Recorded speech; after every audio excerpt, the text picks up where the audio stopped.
All right, you're being tracked wherever you go online. What you look at, what you search, things you buy, commands you say, every little thing you do is in some big tech database. And all the major web browsers let you use the internet privately. The whole idea is that big tech and the advertising networks are not following you around. Chrome calls its privacy option incognito mode. Firefox and Safari call theirs private browsing mode. And on Microsoft Edge, it's called in private mode. Private browsing blocks your search history, autofill fields, and cookies. But your ISP and others can still see what you're doing. To enjoy the internet without the threat of being tracked, you need to get a little bit more creative than just relying on your browser's privacy mode. And that brings us to using another browser. It's called Tor. It's a popular pick for privacy-minded, and it's used by so many folks to access the dark web.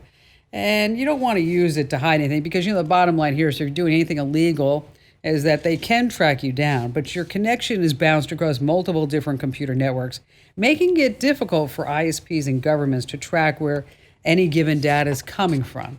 The downside is it can slow you down. If you want to search privately, instead of using Google, there's another site you want to use, and that's DuckDuckGo. We've recommended it for years here on the Kim Komando Show.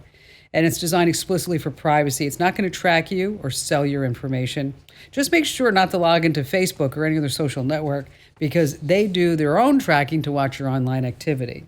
But if you want to get private for real, you want to get what's called a VPN. A VPN routes your internet connection through another network, which hides the true origins of the data, and it keeps your identity hidden.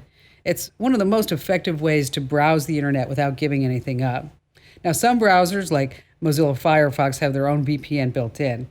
It's currently in beta, but for a limited time you can try it, but it may be buggy. But the VPN that I use and I trust is ExpressVPN. I'll tell you, it's super simple to install. It takes just 3 clicks.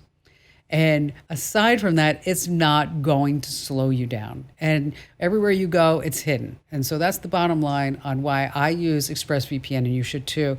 If you want to sign up, we've got a special deal for you on the website. And we've got links to the browsers and some more information that you don't want to miss. Head over to Komando.com, of course. That's Komando.com. And once you're there, hit that Show Picks button right on the homepage. Hey, thanks for watching. Now, a few things. Don't forget to click the like button and also subscribe to our YouTube channel.